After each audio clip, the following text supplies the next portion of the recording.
কিয়ামতের ময়দানে যত আমল দুনিয়াতে আছে এর মধ্যে সবচেয়ে ভারী আমল কোনটা হবে জানেন?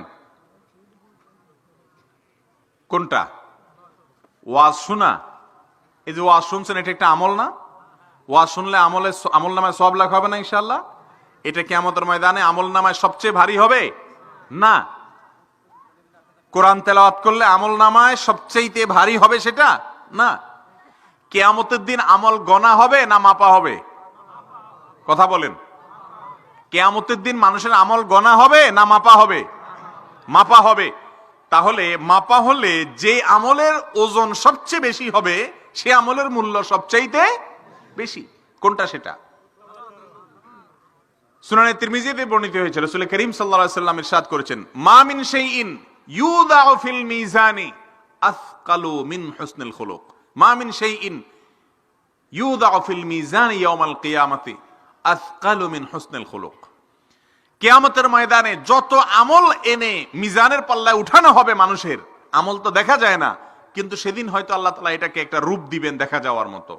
যত আমল আছে, তাসবিহ পড়া, তাহলিল পড়া, জিকির আজকার করা, কোরআন তেলাওয়াত করা, নফল নামাজ পড়া, নফল দান করা, নফল সদকা করা, এই সবগুলোকে যখন রাখা হবে, একটা আমল বান্দার আমল নামাতে সবচেয়ে মিজানের পাল্লাতে সবচেয়ে ভারী হবে, ওয়েটফুল হবে, তার নাম হলো সুন্দর আচরণ, সুন্দর ব্যবহার।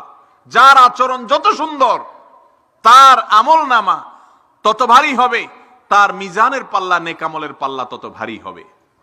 আল্লাহ তাআলা আমাদের আখলাক গুলাকে সুন্দর করার তৌফিক দান করুন। কোন মানুষের ক্ষতি করা যাবে না, কোন মানুষের অকল্যাণ কামনা করা যাবে না, সকলের কল্যাণ কামী হতে হবে, কারোর ক্ষতি করা যাবে না। নিজের পরিবারের লোকদের সাথে অনেকে দুর্ব্যবহার করে। আল্লাহর জমিনে সবচেয়ে আপনার সুব্যবহারের, ভালো আচরণের অধিকারী সবচেয়ে বেশি কে? কার প্রতি সবচেয়ে বেশি ভালো আচরণ করতে হয়? মা। আর আমরা কি করি? সবচেয়ে ছেঁচড়া আচরণটা মায়ের সাথে করি, ঠিক না বেঠিক?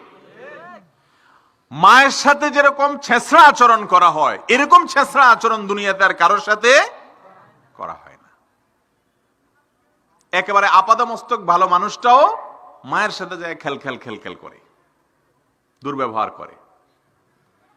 বাবার সাথে করে, বউয়ের সাথে করে। বউয়ের সাথে বিয়ের পরে প্রথম করে না অবশ্য, প্রথম একটু মহব্বত থাকে কিছুদিন, এরপর আস্তে আস্তে সেটা কমতে থাকে। এরপর দুনিয়ার সবচেয়ে দুর্ব্যবহার করে কার সাথে? বউয়ের সাথে। প্রিয় নবী সাল্লাল্লাহু আলাইহি সাল্লাম বলেছেন, তোমাদের মধ্যে যে ব্যক্তি তার পরিবারের মানুষের কাছে, এক হাদিসে আসছে তার স্ত্রীর কাছে ভালো, খায়রুকুম লিআহলি ওয়া আনা খায়রুকুম লিআহলি। নবীজি বলেছেন, তোমাদের মধ্যে, মজলিসের মধ্যে সবচেয়ে ভালো মানুষ সে যে তার বউয়ের কাছে ভালো। এই জন্য রাসূল আকরাম সাল্লাল্লাহু আলাইহি সাল্লামের ভাষ্যগুলো খেয়াল করেন। মুমিন কখনো লাআন হতে পারে না, তাআন হতে পারে না, ফাহিশ হতে পারে না, বাযী হতে পারে না, নবী সাল্লাল্লাহু আলাইহি সাল্লামের ভাষা। ঈমানদার কখনো অন্যকে গালমন্দকারী হতে পারে না। আপনি গালমন্দ করার অভ্যাস আছে, তাহলে আপনি কখনো ভালো মুমিন হতে পারতেছেন না। আপনি অন্যকে নিচু কথা, তুচ্ছ কথা, বাজে কথা বলার অভ্যাস আছে, আপনি কখনো ভালো মুসলমান হতে পারবেন না।